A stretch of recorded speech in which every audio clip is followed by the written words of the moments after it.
Friends, welcome to our YouTube channel तैयारी exam की। जिन लोगों ने अभी तक हमारे यूट्यूब चैनल को सब्सक्राइब नहीं किया है, सब्सक्राइब कर लें, बेल आइकन को प्रेस कर दें ताकि हमारे वीडियोज़ की अपडेट्स आपको समय समय पर मिलते रहें। ओके, तो आज हम लोग कक्षा 10वीं की मैट्रिक बोर्ड परीक्षा 2021 में आने वाले निबंध लेखन को देखने वाले हैं। देखिए, टॉपिक है आज का हमारा ईद उल फितर। ठीक है, इसे ईद भी कहते हैं सिर्फ।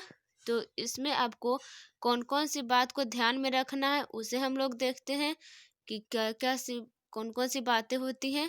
ठीक है, तो यहाँ पे आप लोग देख सकते हैं, यहाँ पे विचार बिंदु दिया गया है। पहले प्रस्तावना, मानने की विधि, ईद और चांद, दर्शन, एकता और समता का त्योहार तथा उपसंहार।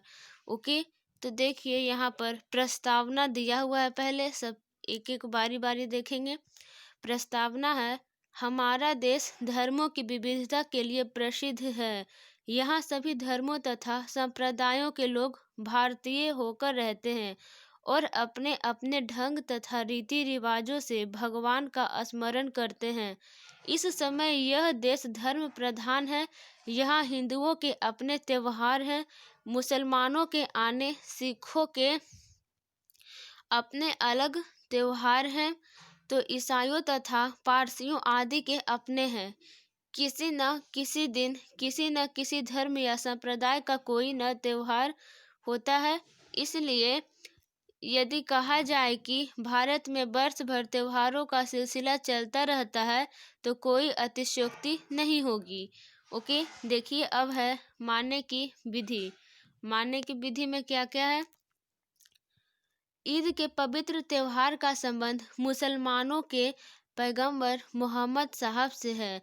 मोहम्मद साहब ने संसार में इस्लाम धर्म चलाया था। ठीक है, इन्होंने बताया कि ईद में एक साथ नमाज पढ़नी चाहिए और एक दूसरे से गले मिलना चाहिए। इस अवसर पर घर पर मीठी सेवइयाँ पकती है, सब सेवइयाँ खाते हैं तथा अपने दोस्तों तथा रिश्तेदारों में बांटते हैं। इस ईद उल फितर ईद को मीठी ईद कहकर पुकारते हैं। ईद के अवसर पर हमारे देश के हिंदू अपने मुसलमान भाइयों से गले मिलकर उन्हें ईद मुबारक कहते हैं और एक साथ बैठकर सेवइयाँ खाते हैं।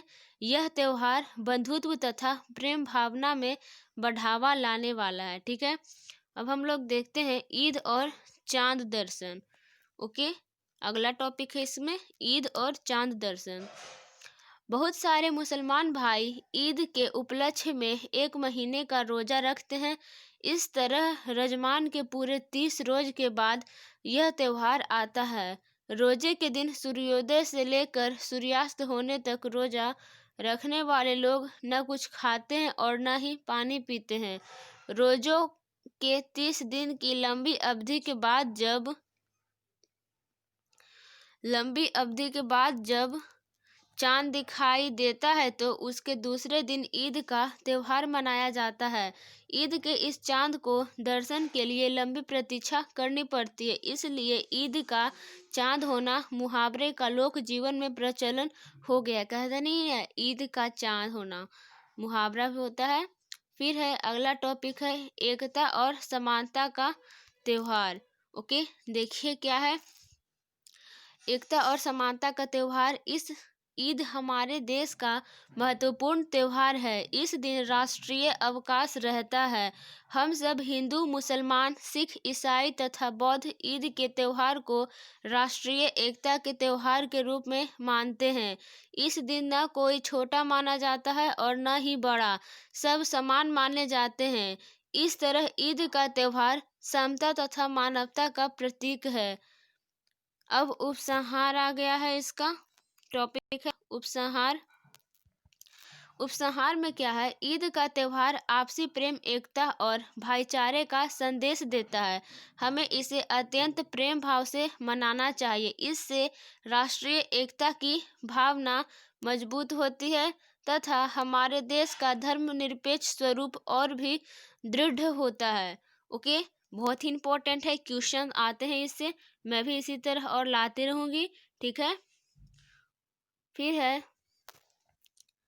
यहाँ पे एक पॉइंट है, कहा जाता रहा है।